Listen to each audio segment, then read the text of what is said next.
Do you feel like there's a theme? Well played. Does anyone remember why we're playing that music?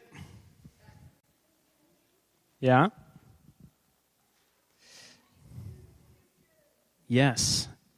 Yes and yes. Can you hear me? Can you hear me now? Good, good. We started a series last week called Back to the Future, Finding Jesus in the Old Testament. And that's why the theme music was playing as we came up, because we're continuing that series tonight with part 2. And for those of you that like to take notes or assign labels, there I am. Can you hear me now? Good, good. Did you hear what I said before that, or was it all just mama, mama, mama, mama? Yes, like Charlie Brown's teacher. So tonight is part 2 of Back to the Future, Finding Jesus in the Old Testament. And if you're looking for a title, the title of the message tonight is Jesus Sighting. Got it? Jesus Sighting. I don't know about you, but I have always been a skeptical person. I think if I was one of the original 12 disciples who decided to follow Jesus when he walked the earth in the first century BC or AD, I would have probably been referred to as Doubting Ryan, because I'm skeptical. I question a lot, and it takes a lot for me before I start to really believe something. My name might have been Son of Questions. That might have been more of a polite name that the fellow disciples might have named me, but that's just the way I've always been. I've been skeptical. And when it came to finding Jesus in the Old Testament, I was skeptical of that too. I was really kind of having a hard time with saying, okay, yes, there are specific references to a Messiah in the Old Testament, but where does Jesus actually show up in the Old Testament? And so I had to really wrestle with that, and that's why this message is being shared tonight. And the question that we're trying to unravel tonight is, did Jesus actually touch down on earth in bodily form? And I know that I'm not the only person who struggles with being skeptical. I know a lot of people have questioned, where is Jesus in the Old Testament? And it turns out a lot of people have had this similar question. So why do we question this? Why do we question whether or not Jesus was in the Old Testament?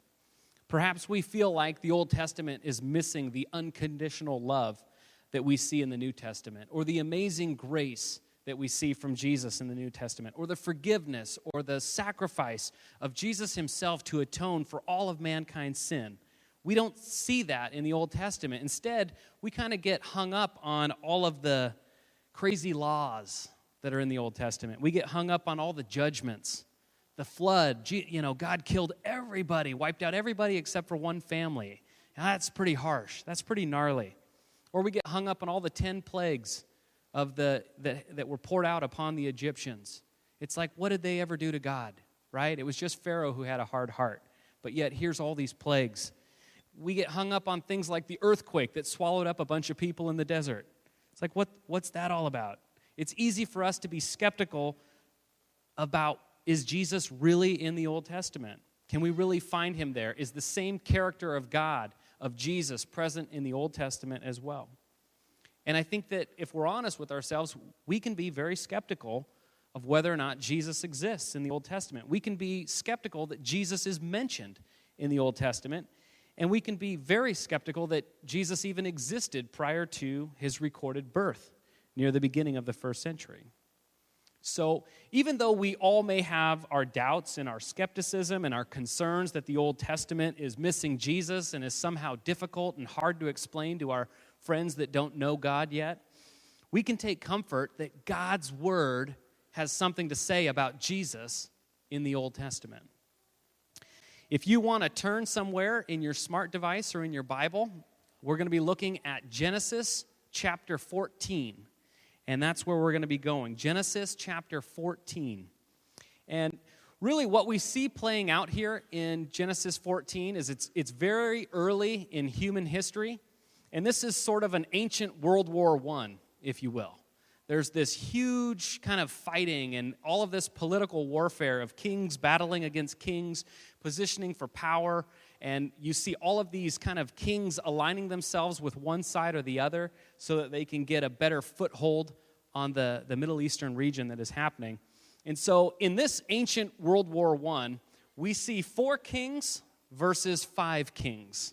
In fact, in one corner, now this is going to be a mouthful because the Old Testament is full of names that are like crazy weird, and it's going to be a mouthful of names. So if you're following along there in Genesis chapter 14, it's going to be in these first 14 verses where you'll see all of these crazy names. But Amraphel, king of Shinar, Arioch, king of Elasar, Kedorlaomer, king of Elam, and Tidal, king of Goiim.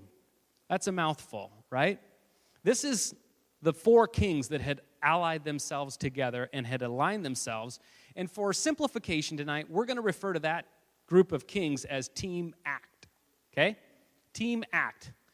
And in the other corner, we had 5 kings.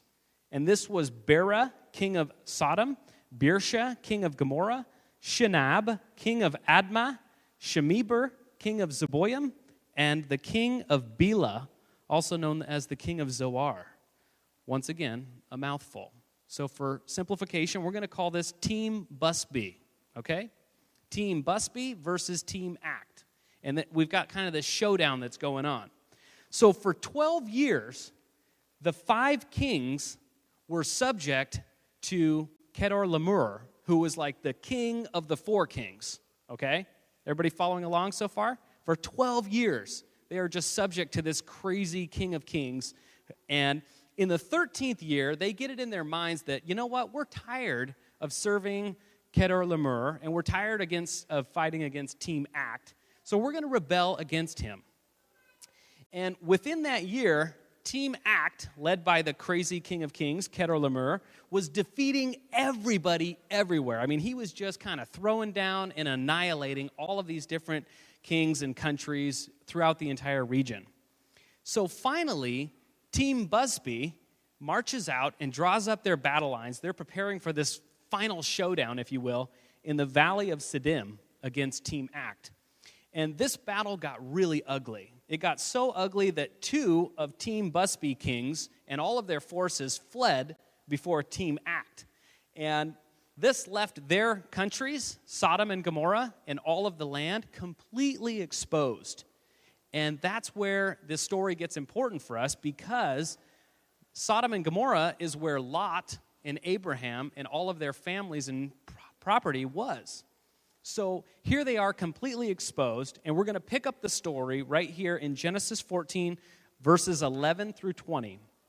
The 4 kings seized all the goods of Sodom and Gomorrah and all their food, and then they went away. They also carried off Abram's nephew, Lot.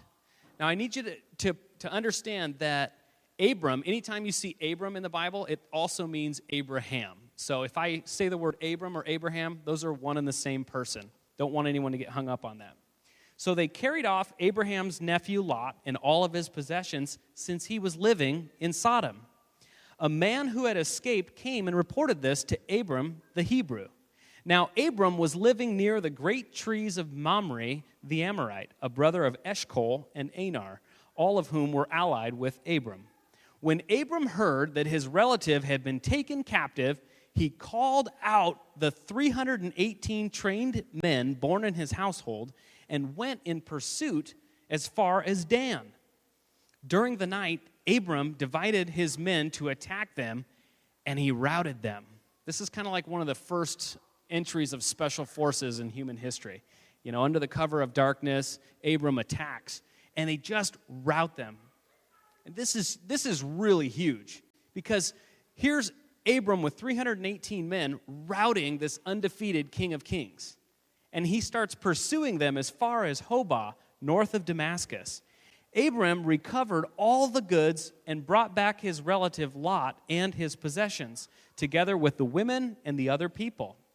After Abram returned from defeating Kedorlaomer and the kings allied with him, okay, that's huge right there. I don't want us to just gloss over that. Did everybody hear that? Abram, with 318 men, returned from defeating Kedorlaomer and all the kings allied with him. The king of Sodom came out to meet Abram. Of course, he wants to celebrate this guy who just ridded the King of Kings from him. And he meets him in the valley of Shavah, that is the King's Valley. Now, this is the really important part. This next part is what we're going to be looking at for the rest of the evening. Then Melchizedek, king of Salem. Now, I want you to notice Melchizedek is not one of the kings mentioned in the 4 or the 5. It's kind of like enter the mysterious king. Melchizedek, king of Salem, brought out bread and wine. Remember that, highlight that if you've got YouVersion. He was a priest of God Most High, and he blessed Abram, saying, "Blessed be Abram by God Most High, creator of heaven and of earth. And praise be to God Most High, who delivered your enemies into your hand." Then Abram gave Melchizedek a tenth of everything. Now, I know what you're thinking right now. You're thinking, dude, that's a really cool story, Ryan, but where was Jesus? I missed him. Could you point him out for me? Well, here it is. I'm going to give you the whole point of the message tonight right up front. I know there's a lot of times where we're sitting in church and we're just thinking, oh, minister, get to the point already. Well, I'm doing that tonight. I'm doing that favor. The big idea tonight is Melchizedek is an Old Testament Jesus sighting. Well, now I got to back that up, huh? We're just going to let that hang out there for a while. Melchizedek is Jesus. Jesus is Melchizedek. Melchizedek is an Old Testament Jesus sighting. Did you notice what Abraham did to Melchizedek? He tithed. He tithed to Melchizedek. That says a huge, that's a big, big deal. It means that Abram regarded this person who was both a priest and a king, as we will see. Abraham is the father of the entire Jewish people, and yet he pays homage to this mysterious king who comes out on the battlefield to greet him. And he gives him a tithe. He gives him a tenth of all that he has. That's a lot. Abraham was very wealthy. He had flocks and herds. He obviously had 318 servants that had been born in his own camp who were trained men. And he gives a tenth of his property to this mysterious King Melchizedek. Abraham clearly recognizes that Melchizedek is greater than he is. Now, I want to ask you a question. Who do we tithe to? We tithe to God. We tithe to God. It may be God's church, but we tithe to God, right? Notice what does King Melchizedek bring out to Abraham? He served him bread and wine. How crazy is that? First of all, how weird is it that a king would come out onto a battlefield and serve somebody? You would think that a king would have servants to do that job. That's normally how things work. Kings have tons of people. The king has people, and his people have got people, and they send out the servants to serve people the king wants to honor. Yet here we have a king who comes out and serves Abraham. It's weird that a king should serve lowly people, yet we see that same example with Jesus. I think, this is me, this is not gospel, this is not Bible, but I think this is what Abraham heard when King Melchizedek came out to him and served him bread and wine. Here, Abraham, here is my body that is going to be broken for you and all of your people. And he hands Abraham the bread. And then he says, here, take some of this wine. This is my blood that is going to be poured out for you and your entire nation, for all of your descendants that are as numerous as the stars in the sky. Hashtag First Communion. This was big. I believe Jesus celebrated communion with Abraham right here after preserving him in battle. What's also interesting is the name Melchizedek comes from two Hebrew words. One, Melech, which means king, and Tzedek, I'm very bad at Jewish pronunciation, Tzedek, which means righteousness. Okay, there's another theme in the night here, a mouthful. So really, Melchizedek, literally translated from Hebrew, means king of righteousness. King of righteousness. And centuries after Abraham meets this mysterious king on the battlefield, the psalmist, who we believe to be a man after God's own heart, says, that the Messiah is a priest forever in the order of Melchizedek. So here we have a mysterious high priest, a mysterious king of righteousness who mysteriously shows up to serve Abraham with post-battle communion, a blessing and reassurance that God delivered Abraham from his enemies. He receives Abraham's tithe. Melchizedek was Jesus. Melchizedek was Old Testament Jesus. He touched down on earth in bodily form prior to his birth. They are one and the same persons. Hebrews 6:20 in the New Testament picks up and confirms this even more. It says that Jesus became an eternal high priest for us in the order of Melchizedek. So this is really big. This is huge. Jesus was not only present at the beginning of all creation, like we talked about last week. The fourth word in the Bible, Elohim, means plural. It means divine ones. It means more than one. And that's one of those words that theologians have wrestled with. Why is there a plural form of God? And you and I, we know that because God isn't just God the Father. He's God the Son and God the Holy Spirit. Jesus was not only present at the beginning of creation, but he was also present at the beginning of the Jewish nation. He delivered the fearsome foursome of Team Act into Abraham's hands. Jesus preserved the Jews before they were even a people group. Jesus blessed Abraham and received his tithes and offerings. And I believe that in receiving the tenth, Jesus demonstrated his divinity and that God is to be worshiped with our first fruits, with our finances. So this was huge for Abraham. This is huge as far as the Old Testament is concerned, and it's huge for us too. Because do you see what this means? It means that Jesus has and is always looking out for his people. Jesus has got this. He's got our backs. It means that we're not alone. Jesus is always with us. And even when we're fighting the worst of the worst, even if it feels like we're fighting four undefeated kings who have wiped out peoples for years in our personal life or in our finances or in your family life or wherever it may be, you're fighting something that's undefeatable. It seems invincible. The armies are around you and you have 318 something going into that battle. It means that Jesus is fighting for you in that. And even if the odds are totally against you, you're not alone. And Jesus wants to bless you and refresh you through that difficult battle.